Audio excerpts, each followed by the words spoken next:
نحن على الهواء. أنا عم منتظر منك إشارة لإلي بعد.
شو عم يشرب هلا؟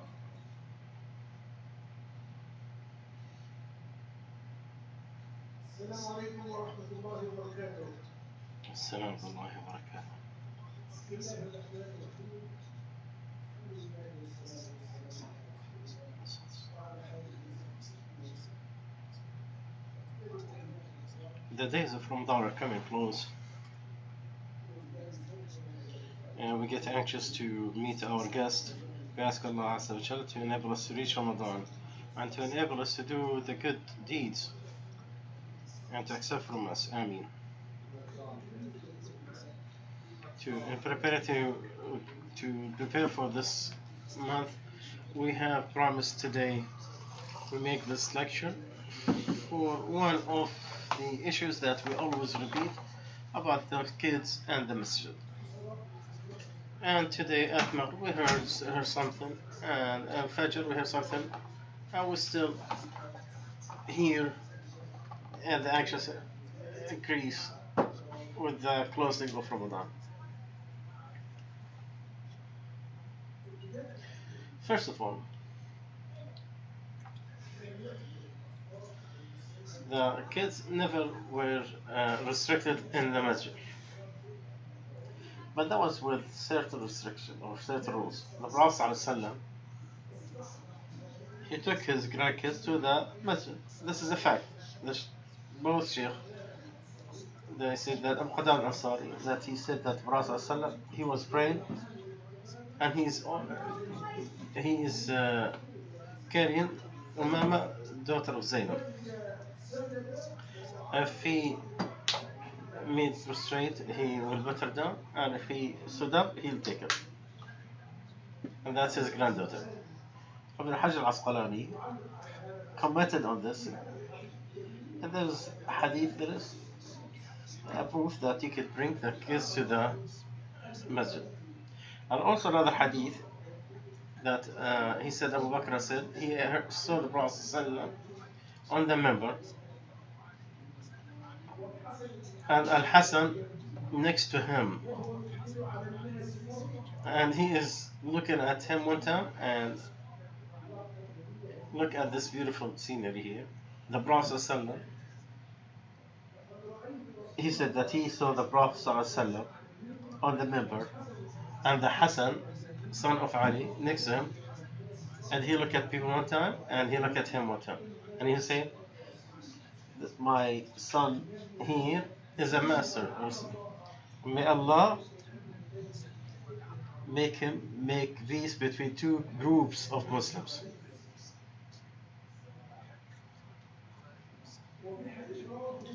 And in the hadith of Imam Ahmad, he said the Prophet ﷺ came to us in one of the Dhuhr or Asr, and he's holding Al Hassan or Al Hussein, his grandson, and he alayhi salatu came in and he put him, and then he made takbir from Salah, and then he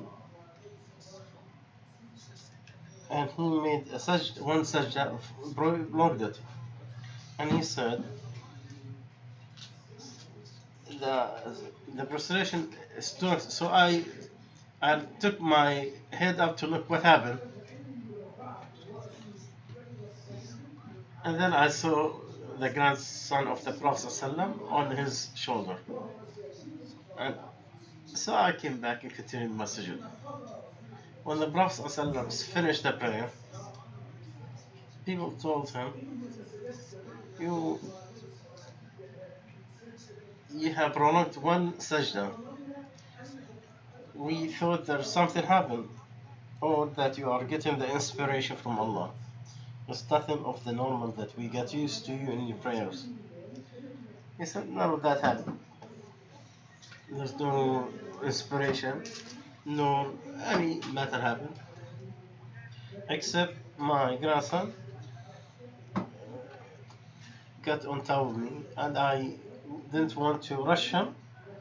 I want him to finish his game or play." Another hadith was narrated by Tirmidhi. He said, "Can Prophet ﷺ make khutbah, and then Al Hassan and Al Hussein, and they have one, uh, uh, two garment, two shirts, red, and they were sleeping. So he alayhi salatu wasalam came down from them, and he raised him, and he put him next to him. He said, Allah is truthful. Indeed, your wealth and your kids are a test. He said, I looked at those two kids and they were tripping. I did not have patience, so I stopped my talk and I grabbed them. So look here how he والسلام, did not get mad for their coming and their kids and they're cutting the roads, but he came down and he cut his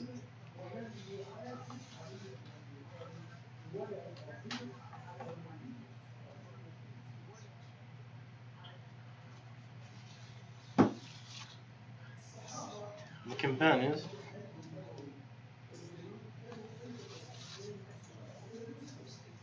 They used to take the companions, they used to bring their kids to the masjid.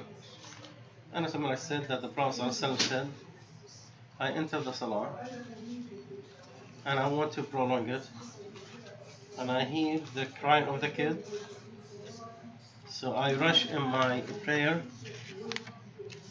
from what I know her mother crying.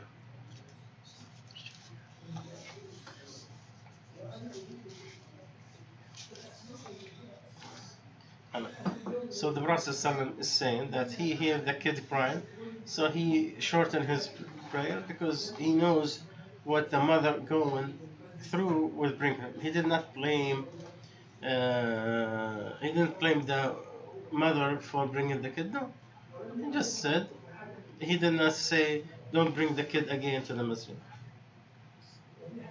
And in the hadith of Aisha, she said one time the Prophet ﷺ, delayed the Isha.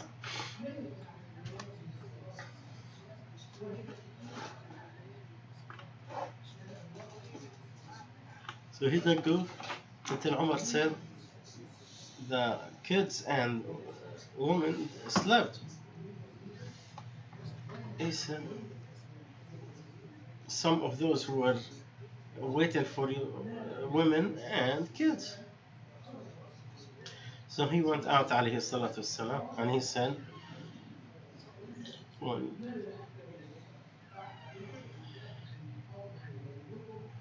no one waits for Isha except you, and this is before Islam was spread.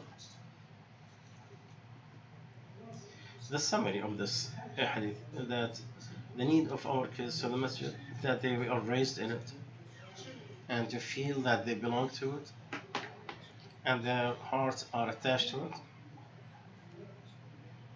Our need in this strange land, that we need to get them used to the masjid. The,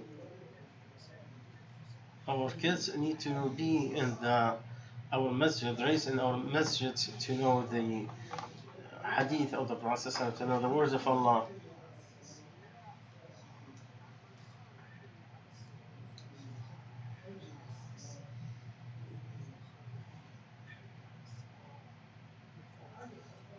So the need of our kids to the masjid in this outside the Muslim countries, it's very important that we make them attached to it and to have a replacement to the street or to the damage that they could have outside the masjid. And always understand what is the atmosphere for them or the danger that they have outside the masjid. But there is interests that are confused in here. How do we put this in order? What are the rules that could bring this to account for everybody? The fiqh committee, they looked at this among some other problem with the masjid. They make a tournament. I mean, they made a conference on the issues of the masjids outside Muslim countries, and some of the issues that were discussed, and they came to a very beautiful decision about bringing the kids to the masjid.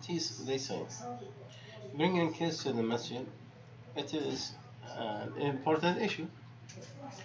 There is the interest of the masjid that it is respected. We need to respect the masjid on its purification, on its cleanliness, on all the items in it.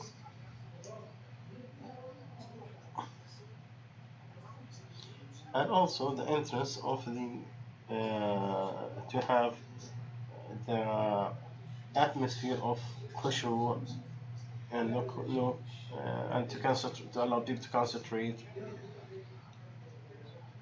Each one of us want to bring his heart and soul in his prayers. He don't want no distractions. And also, we need to talk about the interest of building the society, making our kids attached to the masjid at a younger age. The second part, the existence of the kids in the masjid of the Prophet ﷺ, it is a fact, but to control their activities where it does not distract the people who pray, and the sanctuary of the masjid cannot be broken. So we agree that they could come, but we need to uh, agree of the importance of controlling the kids where it does not distract the people who are praying. And the masjid will also have a sanctuary. So what do we do? The decision divided the kids into three categories. Not all kids are the same, and you could divide them into two groups. The first group, kids who understand. They know that they have to respect the masjid, and we think that the kids could understand that. At 7 years old, he could, of course, learn it at an earlier age or the late age. But that 7 is the average age for kids to know right from wrong, to understand the importance of the masjid, and that they have to respect. And to reach the 7 years old is the other one, who are known of obedience to their kids. There are some kids, that by nature he's obedient. He always obedient to his teacher, his father, his mother. Where they follow whatever they're told, and they will stop from anything they're restricted from. So the first group and the second one should not be stopped to come to the masjid, even if they are below 7. If they understand, if they respect the whole issue that during the prayers do not distract people.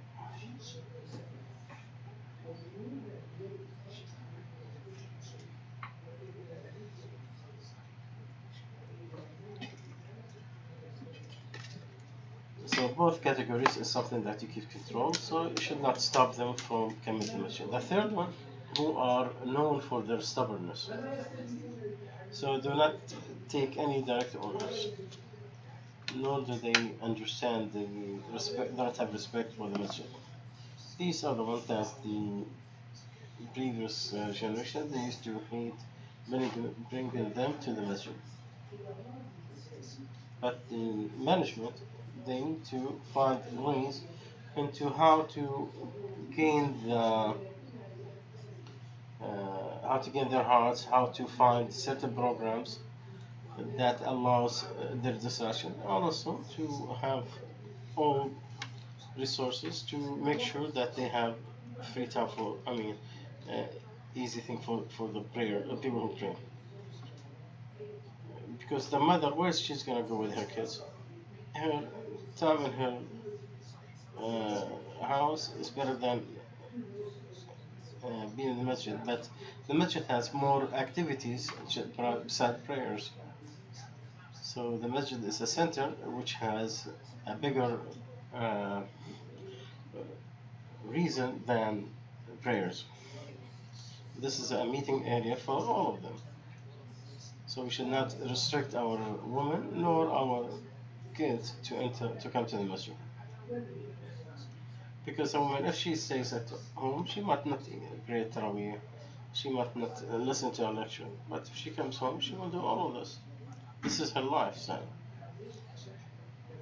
We as Muslims will not have other places to go, like other people go.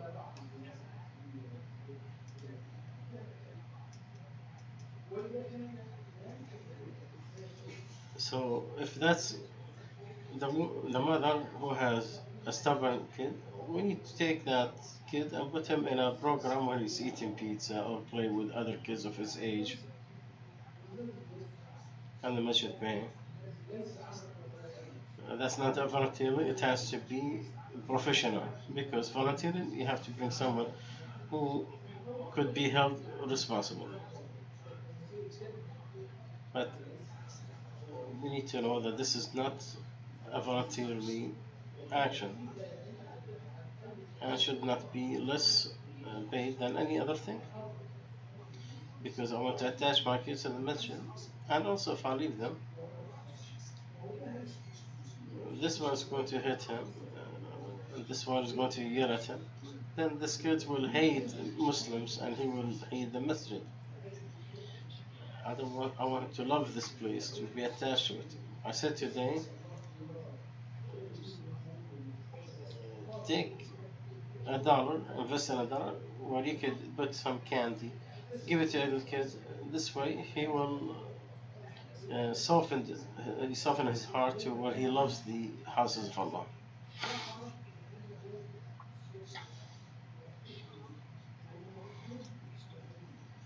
So the kid needs to always be look like he's welcome, but the frowning on the face and the yelling, it shows mismanagement and abuse. If we put enough, uh, if we organize certain things, we need to be able to manage something for them, and we need to give the elders time to concentrate. The elders they have the right to pray in concentration, and also the kids they have the right to come to the masjid and to love it and to be raised in its shadows. So what did we prepare between the two things, two confrontation? The time of the prayers, the tarweeh, those who are stubborn, who cannot enter the masjid, they should have a place outside because they have mothers or fathers who want to come to the masjid. So tell him go back home. You have prevented them from goodness. I'll keep him because of the interest of their kids. So we have to have enough programs for them. So in particular for the prayers. So this way we'll have the hearts of the Muslims be attached to the prayer, and they came to perform it. And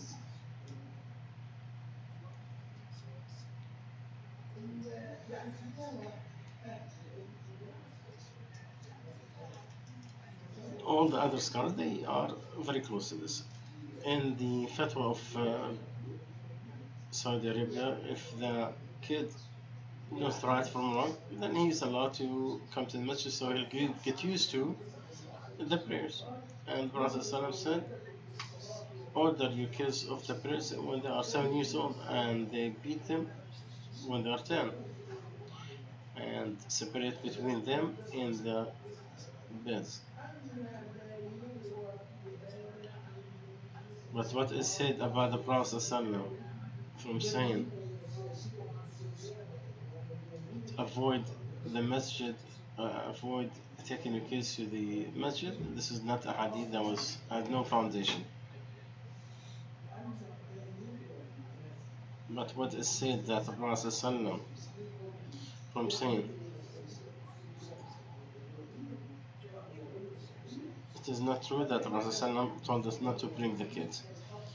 But if the kid is not someone who cannot distinguish right from wrong, then maybe it's not good to bring him inside the masjid so he don't distract people.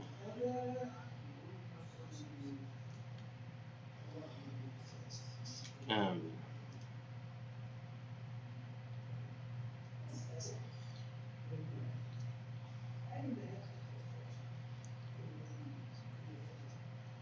where do the kids who are know right from wrong stand in the rows? We know that the men should be in the first rows, the kids in the second, and the last one is for the women. This hadith, it is weak, never went to the authenticity, so you cannot have a rule because of this hadith. Men and women, and for the kids who never come first, they have that right to go anywhere they want, as long as you control them. But we should not put all the kids in one row because they will hit each other and they will cause problems. So we took him between us.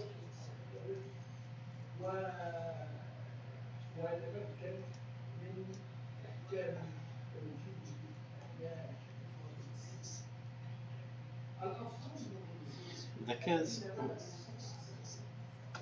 who reach 7 years or more, they can and stand behind the imam with the men in one row in the obligatory prayers. Allah scholars that the men will be behind the imam, then the kids, then the women. And they used from what is narrated from Abu Dawood, from Abdurrahman Gham, who said, Abu Malik al-Ash'ari said, you want to tell you about the prayers of the Prophet Sallallahu Alaihi Wasallam. So he established the prayers and he took the roles of the men and then he put the kids behind them. This is a very weak hadith that has no way to be used for a rule. The right thing that if the kid came in early and he came to the first row, then he should not be pushed away from his seat. Because the Prophet ﷺ, he hated that the person will move the place of his friend so he could go himself.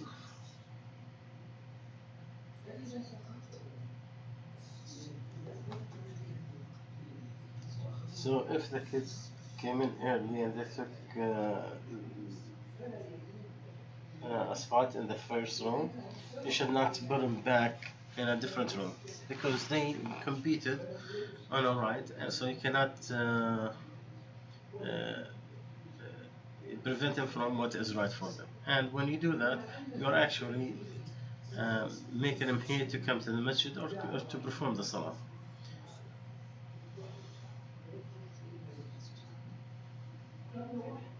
Now, if someone said, the Prophet ﷺ said, let who behind me are the ones of Ahlam and Noha,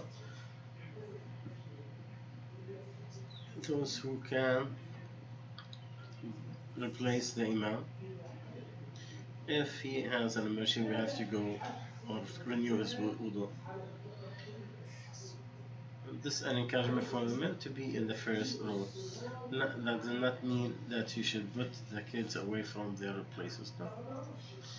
Both sheikhs, they narrated that Anas bin Malik said that his grandmother Boyka called on the Prophet ﷺ for something that she made. He ate from it and he said, let me pray for you. Anas, I want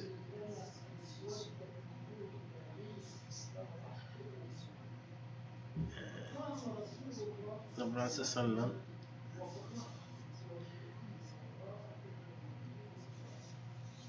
and he described how he stood behind the Prophet ﷺ and the woman behind him.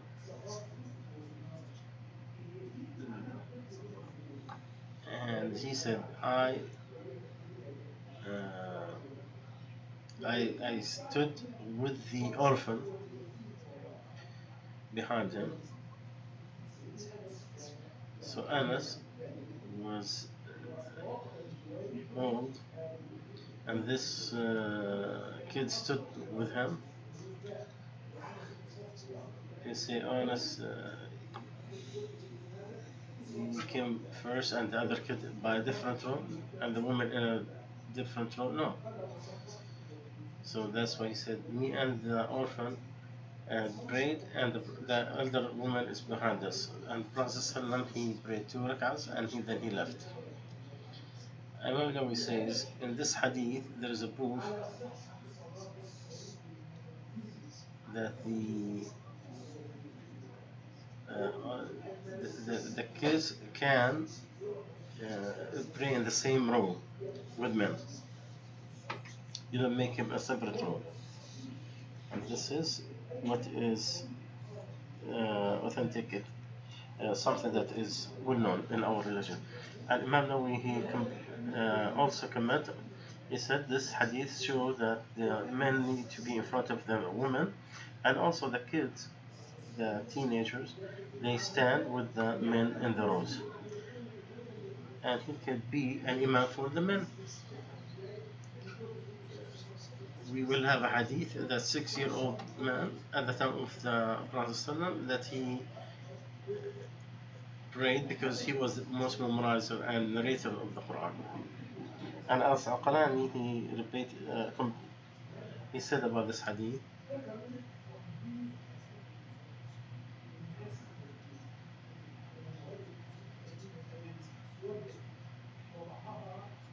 when Earth is on the straw carpet, he cleans with water,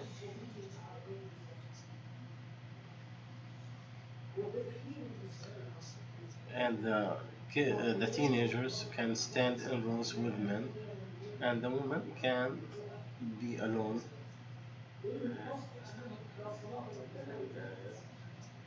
And also need to remember there is no prayers for anyone who's single by himself, not single in status. You always have to have someone next to you, so you will not be isolated in the room. But the woman, yes, she can be by herself. If you let the prayers and your wife is the only woman, she could be by herself in a different room.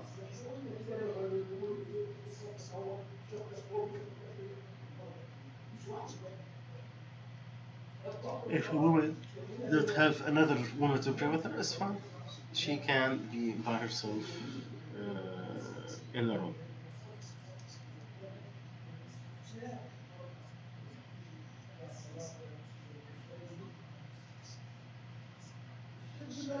Sheikh bin Baz says that if a man led the prayers of 2 kids or more, does he make him behind him or on his right? And what is the age that you have to do? Like, can the kid, uh, can you put the kids by themselves in a row? So he replied, to make him behind him, just like all the obligated if they are 7 years or more.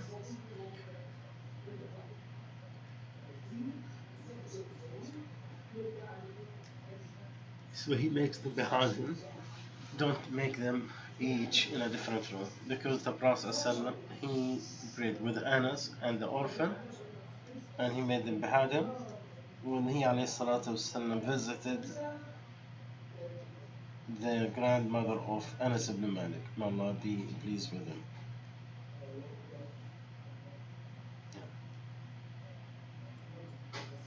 Ameen. Ameen. Ameen.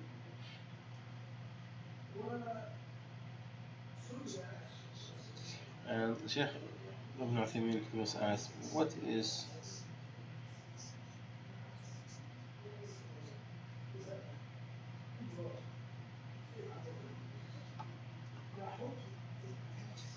the rule of making the kids leave the place? So he replied, it is narrated not allow sending the kid away from the prayers, because Umar said, the Prophet said, a man cannot take someone from his seat and he takes that seat. And also it has you distract from the prayers and you bring hatred to his heart. So to avoid all of this, you allow him to mingle with the men in the rows. But if you put kids in one row, they will start playing, and you can disperse them if you feel like they're going to play instead of pray.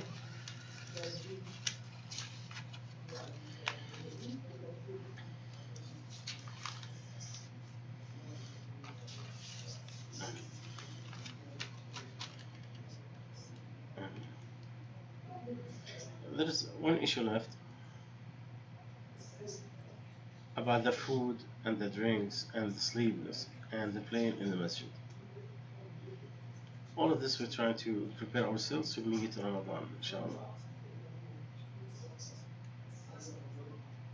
Ameen.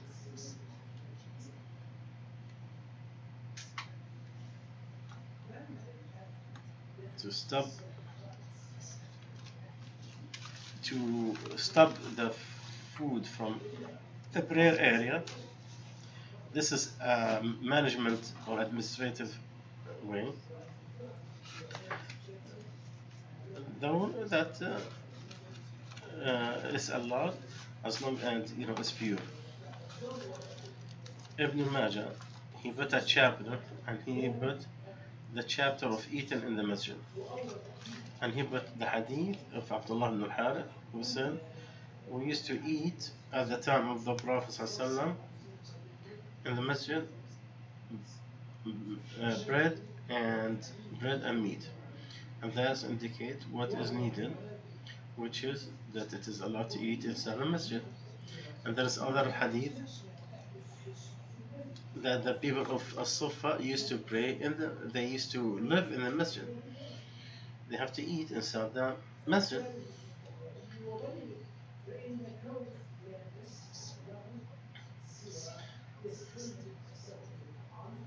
So they have no place to stay. That's when they eat it. And also, when the Prophet ﷺ allowed the prisoner of war to be tied in one of the posts inside the masjid, did they prevent him from eating? No. So he used to bring him food inside the masjid.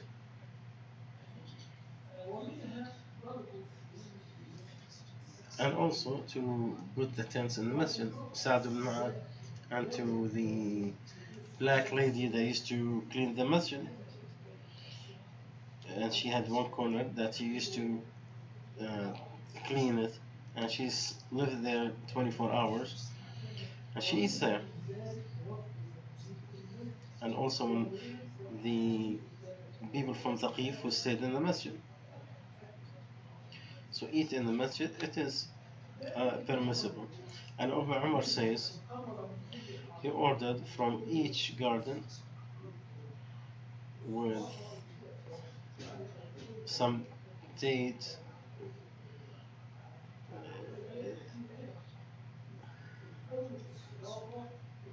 The, the qum is like that, those dates that are attached, that comes in out of the tree, that they still attached to the branch. And Jabir ibn Abdullah, he said that the Prophet ﷺ ordered from each palm tree to bring like one part to be brought to the masjid for the poor and needy. And this is different than the required charity. This is not obligatory, that's a different issue. But this is a charity that people do it at the time of the Prophet ﷺ. Meaning the date are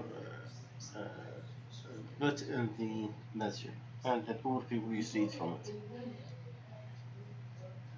So to stop people from eating in the masjid, it is an administrative way, and to clean the masjid and to keep it clean, and to reduce the effort into cleaning and all of these issues. So this is administrative decision, where it's not like it's forbidden to eat in the masjid. No one can say that. You know, when those who eat, to be careful that he's not eating the things that has bad smell, like garlic or onions. The Prophet said that he needs to stay at his home if they eat onions or garlic. And also to play, there's a hadith from Aisha. He said, saw the Prophet that he's coming with his garment, and I'm looking at the people from Al Habasha, they're playing in the masjid.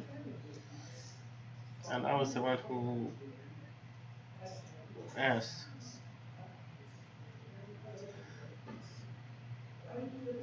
She said, I saw the Prophet coming with his garment, and I'm looking at the people of Habasha playing in the masjid. And I was the one who was waiting to be bored. Yeah, so I stayed with her until she was bored.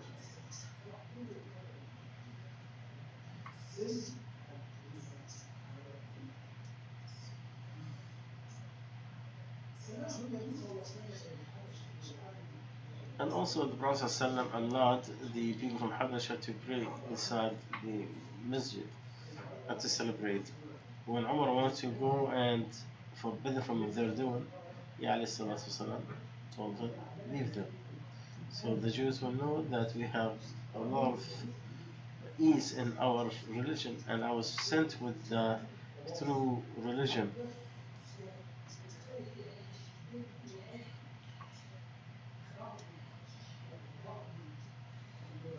Some of the liberals in the Middle Eastern countries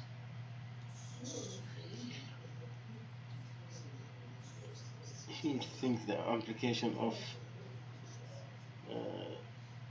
it's really brings like a lot of sadness and stress for those who are new to Islam.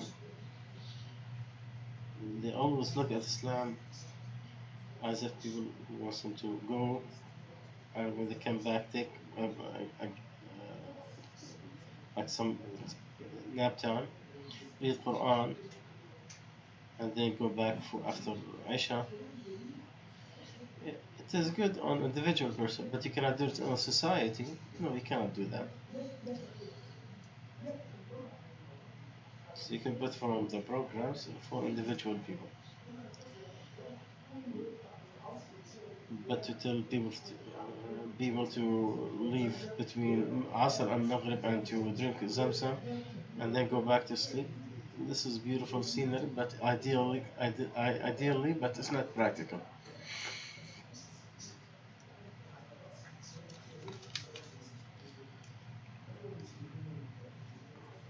You cannot force people into this.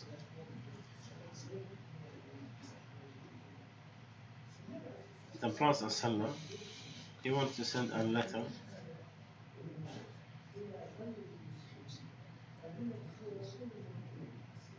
He ﷺ want to send a message to those who think about coming to Islam, that Islam is not an extreme. It's not a religion that forbids you from anything. I remember one time some religious people came to me. They are new to Islam. They took Islam so seriously, way too seriously, and they had a frown. And every time I said, "What happened? Did somebody die?" He just frowned into it. Allah has ordered to. Did He ask us to be frown? No. So the Sheikh said, "Take it easy on yourself. It's not that bad. You're smiling in front of your friend is a charity." Salatu wassalam.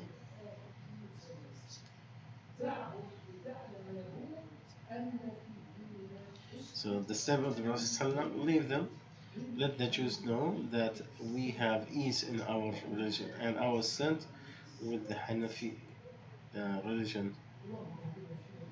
Um, um, um,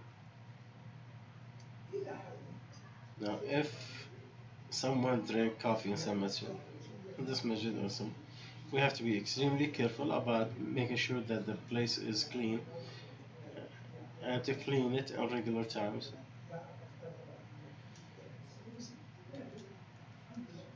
Alhamdulillah, we have beautiful arrangement, inshallah, where people eat outside in a specific place, and people who come after you to clean after you, uh, you you are like a five-star service here. We ask Allah Azza wa Jal for all of us success, inshallah. We still have one last issue: talk inside the masjid.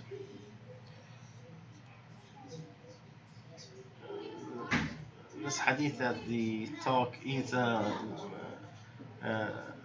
the the deeds, that's not true. The companions, they used to sit down and talk after Fajr, and they talk about so many issues, and the Prophet used to smile. But you have to respect the house of Allah more than anything.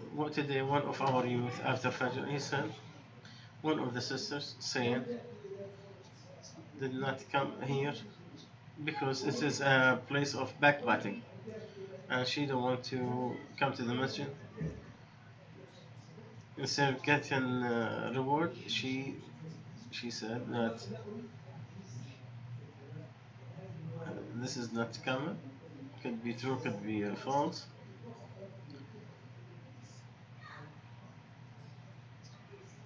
That the masjid has a status that it should respect, and this place is not a place that Allah's rules are violated. So it is okay to remember Allah or to talk about religious issues, but don't make business inside the masjid. You should not make agreement inside the masjid, because the Prophet ﷺ forbid trade, buying and selling in the masjid. And he saw someone who do it, and tell him, may Allah not make you uh, win or profit from your trade. And if you find someone who is calling for something he lost, then you tell him, may Allah not allow you to find it. A masjid is not a place for that. No backbiting, no bad jokes, or any of that sort. You could joke, but not to overdo it. Choose the right jokes.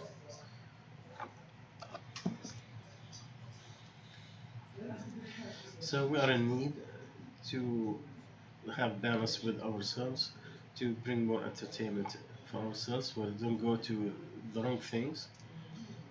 And to remember that backbiting is from the big sins, and no one entered us with that sin. Allah gave the example of the backbiting. He said, "Do any of you like to eat the flesh of your brother dead and you hate it?" Maybe you have read it 100,000 times.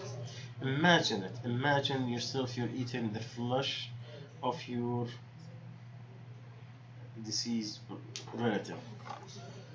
Can you imagine yourself forced to eat flesh? Allah is the one who's saying this. They give that example. And in the Quran, there is no illusions.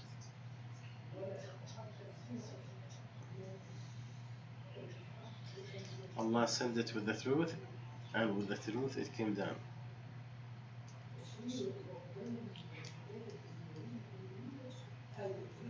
Allah described the backbiting where He said, "Do you like to eat the flesh of your brother dead, and you hated that?" People who eat the human is that cannibalism is very something terrible. So you add that it is your brother and he's dead. Do you eat his flesh? No way. It's an ugly picture. It makes you want to throw up.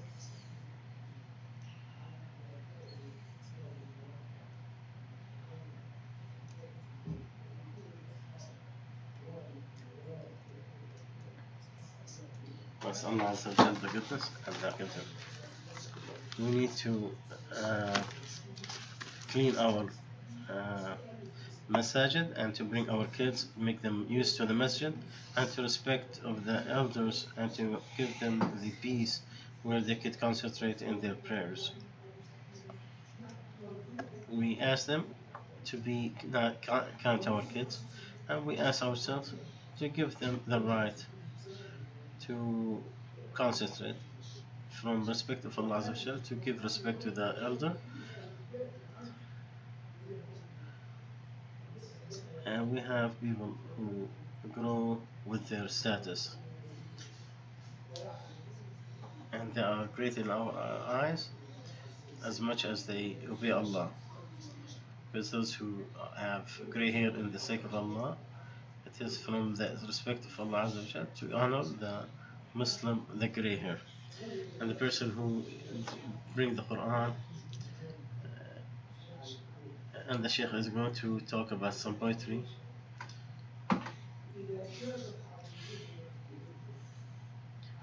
And shows that the kings, they free the slaves when they see the gray hair in their head. And then, oh Allah, you are the who created, you are more generous, and I get gray hair, so free me from the hellfire.